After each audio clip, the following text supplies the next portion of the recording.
kita akan buat apa tindakan yang sewajarnya demi untuk bola sepak negara selepas ini.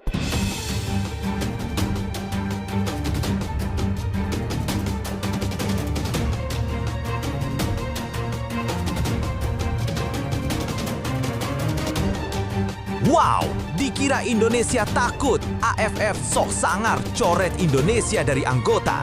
Begini komentar gila Presiden AFF Khief Samet.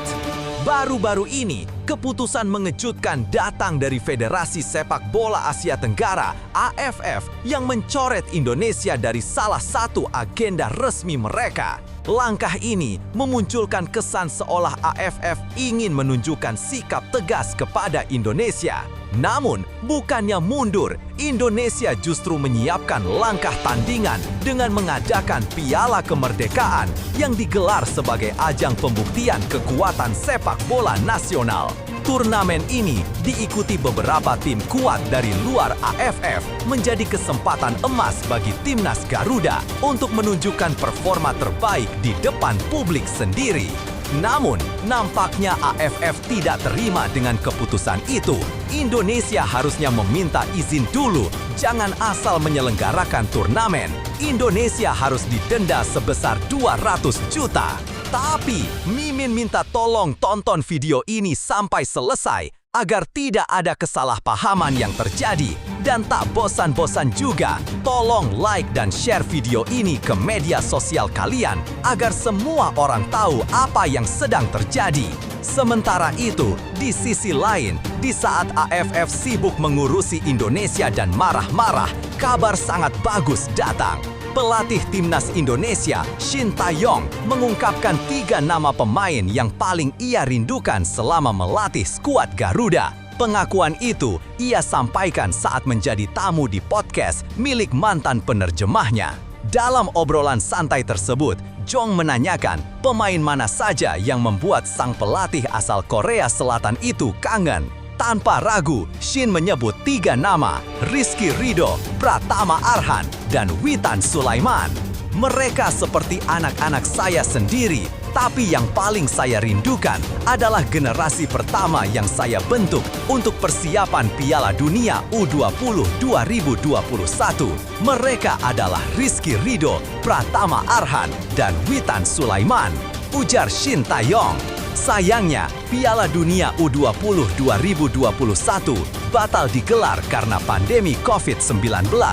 Meski begitu, ketiga pemain tersebut tetap menjadi andalan Shin di level U23 hingga tim senior. 1. Rizky Ridho. Rizky Ridho yang pernah menjadi kapten timnas U19 pada 2020, kini berkembang menjadi salah satu bek terbaik Indonesia. Sejak masa persiapan Piala Dunia U20, ia terus dipercaya Shin Tae-yong di berbagai ajang internasional.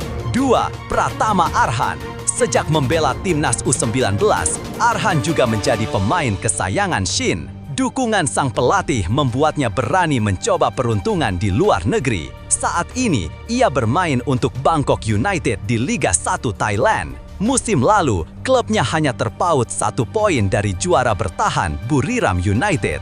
3. Witan Sulaiman. Witan menjadi bagian penting timnas sejak 2020. Bersama Shin, ia ikut mengantarkan timnas U23 menembus semifinal Piala Asia U24.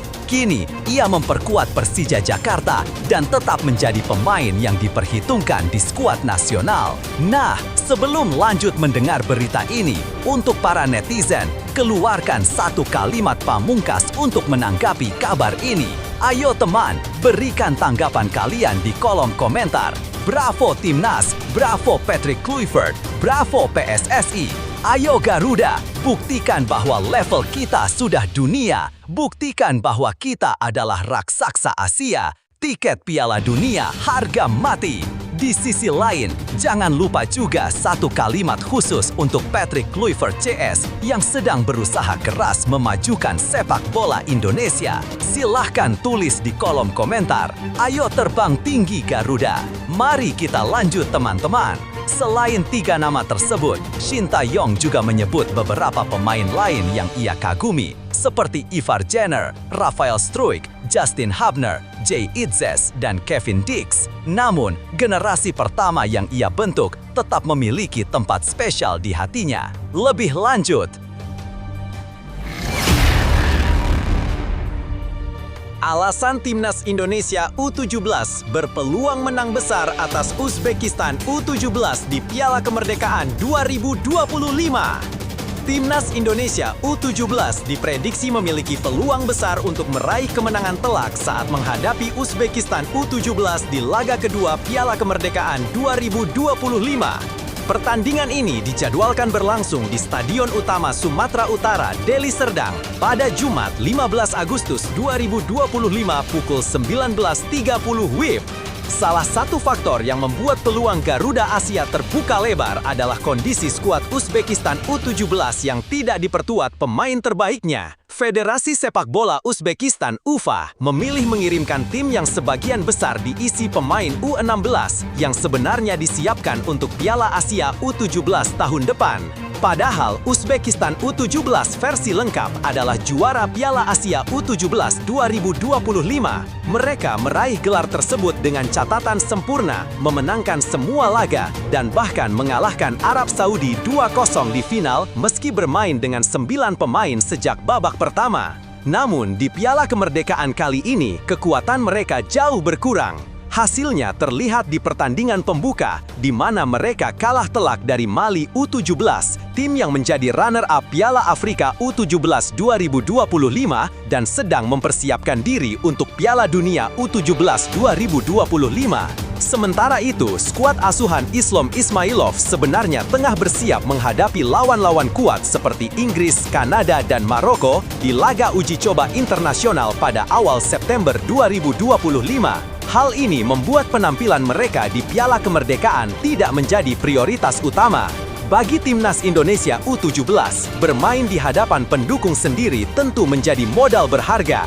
Mental bertanding Matthew Baker dan rekan-rekan diyakini lebih siap, apalagi setelah pada laga pertama mereka menahan imbang Tajikistan U17 dengan skor 2-2. Jika mampu mengalahkan Uzbekistan U17, peluang Indonesia untuk menjadi juara turnamen ini akan semakin besar. Laga pamungkas melawan Mali U17 pada Senin 18 Agustus 2025 akan menjadi penentu akhir perjalanan Garuda Asia di Piala Kemerdekaan.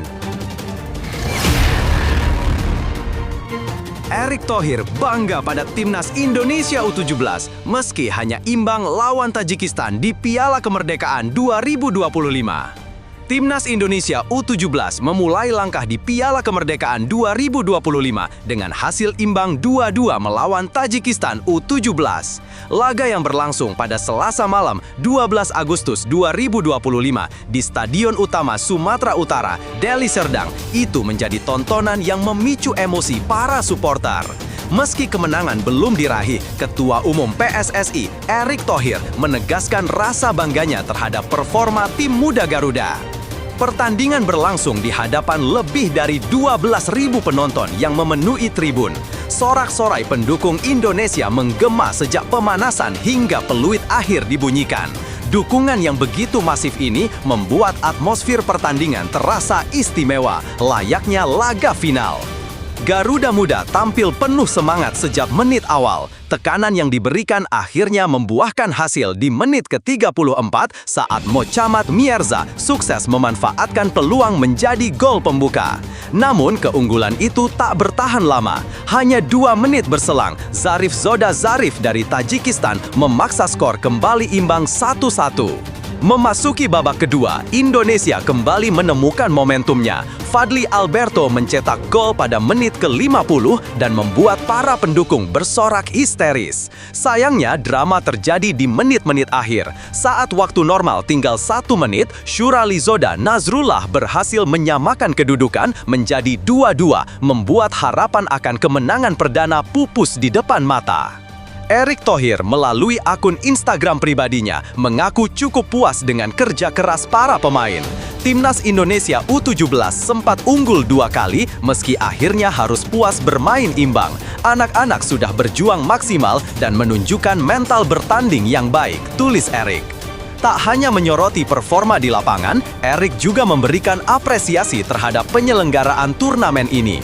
Piala Kemerdekaan 2025 menurutnya memiliki peran strategis, bukan hanya sebagai ajang pemanasan menjelang Piala Dunia U17 yang akan digelar pada November 2025, tetapi juga sebagai upaya menghidupkan kembali gairah sepak bola di Sumatera Utara. PSSI menggelar Piala Kemerdekaan di Sumatera Utara agar masyarakat daerah juga bisa merasakan atmosfer pertandingan tim nasional secara langsung. Ini bagian dari upaya membangun kebanggaan dan kecintaan terhadap sepak bola Indonesia, kata Erik. Mantan Presiden Inter Milan itu tak lupa berterima kasih kepada pemerintah daerah Sumatera Utara atas dukungan penuh mereka, serta kepada para supporter yang telah hadir langsung maupun menyaksikan lewat layar kaca. Terima kasih untuk semua yang telah hadir, memberi semangat, dan membuat stadion terasa hidup, tambahnya. Meski hasil imbang bukan yang diharapkan, banyak pihak menilai laga ini memberikan pelajaran berharga bagi timnas Indonesia U17. Selain menguji kekuatan fisik dan mental, pertandingan ini juga menjadi bahan evaluasi penting sebelum menghadapi laga-laga berikutnya. Para pemain masih punya peluang untuk memperbaiki posisi di klasemen dan membuktikan diri sebagai salah satu kandidat kuat juara Piala Kemerdekaan 2025. Dengan dukungan penuh dari supporter dan motivasi dari pelatih dan pengurus PSSI, Garuda Muda diharapkan bisa tampil lebih tajam dan solid pada pertandingan selanjutnya. Harapan pun tetap membumbung tinggi bahwa turnamen ini akan menjadi awal perjalanan menuju prestasi membanggakan di Piala Dunia U17 nanti. JIZES resmi berseragam Sassuolo, siap lakoni babak baru di Serie A. Bek tim nasional Indonesia, JIZES, memulai lembaran baru dalam karirnya setelah resmi bergabung dengan Sassuolo. Pemain berusia 24 tahun itu mengaku sudah tak sabar untuk merumput bersama klub Serie A Italia tersebut. Usai meninggalkan Venezia, Jay menandatangani kontrak dengan Sassuolo pada musim panas ini. Ia tidak sendiri, sebab Fali Kande, rekan setimnya di Venezia, juga turut merapat ke klub berjuluk Nero Verdi tersebut. Musim lalu menjadi debut Jay di kasta tertinggi Liga Italia bersama Venezia. Penampilannya cukup solid, bahkan beberapa kali dipercaya mengenakan ban kapten. Sayangnya, Venezia harus terdegradasi ke Serie B pada musim 2025-2026. Kini, Sassuolo menjadi panggung baru baginya. Melalui unggahan di akun Instagram pribadi pada Selasa, 12 Agustus 2025, Jay menyampaikan rasa antusiasnya. Senang memulai petualangan baru ini, Forza Sassuolo, tulisnya. Jay berpeluang melakoni laga perdana bersama Sassuolo pada pertandingan Coppa Italia melawan US Catanzaro 15 Agustus mendatang. Setelah itu, timnya akan menghadapi Napoli dalam laga pembuka Serie A 2025-2026 pada 23 Agustus. Dengan pengalaman musim lalu dan motivasi yang membara, JIZES diharapkan bisa menjadi pilar penting di lini belakang Sassuolo dan kembali menunjukkan kualitasnya di level tertinggi sepak bola Italia. Pelatih Irak lepas aturan ketat. Timnas Indonesia bersiap hadapi lawan dengan kekuatan penuh di kualifikasi Piala Dunia 2026. Menjelang duel sengit melawan Timnas Indonesia dan Arab Saudi pada ronde keempat kualifikasi Piala Dunia 2026, Timnas Irak melakukan langkah besar yang mengundang perhatian publik. Media olahraga Irak, Win-Win, melaporkan bahwa pelatih baru Irak, Graham Arnold, resmi mencabut aturan pembatasan yang sebelumnya diterapkan oleh pelatih terdahulu Jesus Casas. Kebijakan tersebut, yang dikenal sebagai garis merah, selama ini membatasi kesempatan bagi sejumlah pemain Irak, baik yang bermain di kompetisi domestik maupun di luar negeri, untuk dipanggil membela tim nasional. Di era Casas, para pemain yang dianggap belum memenuhi standar pribadi sang pelatih tidak mendapat panggilan, meski banyak pihak menilai mereka layak diberi kesempatan. Kini, Arnold mengambil arah berbeda. Ia menegaskan tidak akan ada lagi batasan dan semua pemain punya peluang yang sama untuk memperkuat Singa Mesopotamia, asalkan mampu menunjukkan performa terbaik. Dengan sisa waktu kurang dari 2 bulan sebelum laga krusial di Jeddah, pelatih asal Australia tersebut mulai memantau pemain di Liga Premier Irak maupun kompetisi luar negeri. Arnold juga memastikan Asosiasi Sepak Bola Irak bahwa setiap pemain akan diperlakukan setara tanpa diskriminasi. Uji coba di Thailand pada awal September 2025 akan menjadi panggung terakhir bagi para pemain untuk membuktikan diri sebelum daftar final skuad diumumkan. Meski membuka pintu selebar-lebarnya, Arnold menegaskan bahwa tidak ada satupun yang dijamin mendapat tempat di tim inti. Faktor kesiapan dan pengalaman internasional akan menjadi tolok ukur utama. Kebijakan ini diprediksi akan memanaskan persaingan internal timnas Irak yang pada akhirnya membuat mereka tampil dengan kekuatan maksimal saat berhadapan dengan timnas Indonesia.